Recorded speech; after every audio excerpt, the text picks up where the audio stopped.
కానీ చేసే పని ఏమిటి? ఫోన్ వచ్చి మనకి ఇష్టం లేనటువంటి వాడు అతిథిగా వస్తున్నానంటే, అయ్యో మేము ఇప్పుడే బయలుదేరిపోతున్నామండి, మీరు ఏమనుకోకండి, నెక్స్ట్ టైం వచ్చినప్పుడు మా ఇంటికి రండి అంటాం. వాడు ఎలాగో రాడు, వచ్చినా మనం దొరకమే. అందుకని ఏమైంది? ఇవన్నీ ప్రమదితవ్యం, నీ బుద్ధి పరాకుపడ నీకు అని గురువు గారు చెప్తున్నారు. నీకు భార్యనిచ్చింది ఎందుకు?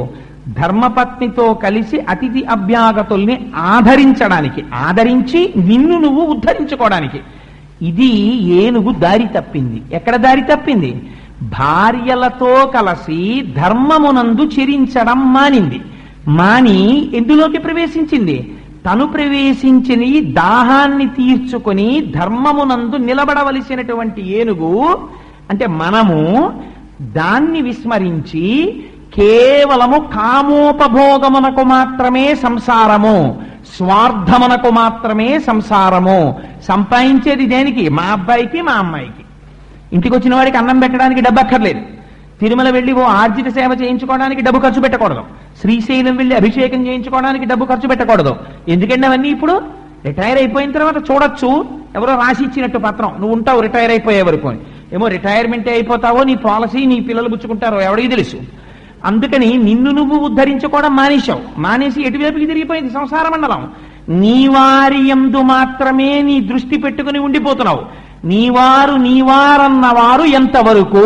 ఇది ఉన్నంత వరకు.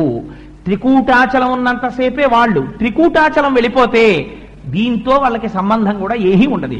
వాళ్ళు కూడా నిర్దాక్షిణ్యంగా వెళ్ళిపోతారు. ఒక్కసారి ఇందులోంచి జీవుడు బయటికి వెళ్ళిపోయాడా, దీన్ని పట్టుకుని ఎంత ఏడవనివ్వండి, తనూభవులు అంటే ఈ శరీరంలోంచి వచ్చిన పిల్లలు రానివ్వండి, ఆ శరీరం ఇహ పలకదు, ఒక్క మాట మాట్లాడదు. అటువంటి వారి కోసమని, అటువంటి సంసారము కోసమని, సంసారమును ఆధారం చేసుకుని పరమాత్మని తెలుసుకోవలసిన నువ్వు పరమాత్మని విస్మరించి సంసారమునందు ఉండిపోతున్నావు. ఇది సరోవరం లోపలికి దిగి సరోవరాన్ని ఛిద్రం చేసుకుని ఏం చేసింది? ఖండకావరాన్ని చూసుకుంది. నాకు ఒంట్లో బలం ఉంది, నాకు కావలసినంత ఐశ్వర్యం ఉంది, నేను సంపాదించగలను, నేను ఒకటి మాట వినడమేమిటి? అందుకని మాట వినను.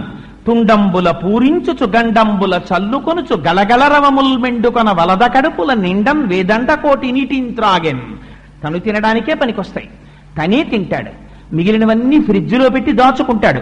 పులి సంహరించినటువంటి జంతువు యొక్క మాంసం కొంత భాగం తీసుకెళ్లి భూమిలో తీసుకెళ్లి కుళ్ళబెట్టుకున్నట్టు తను ఇంకా మిగిలిపోయినటువంటి పదార్థం ఏమైనా ఉంటే రేపో ఎల్లుండో తినడానికి దాచుకుంటాడు. భవతి భిక్షాందేహని ఇంటి ముందుకు వచ్చినటువంటి వాడి చేతిలో ఒక్క పండు కూడా పెట్టడు. ఈ దాచుకుని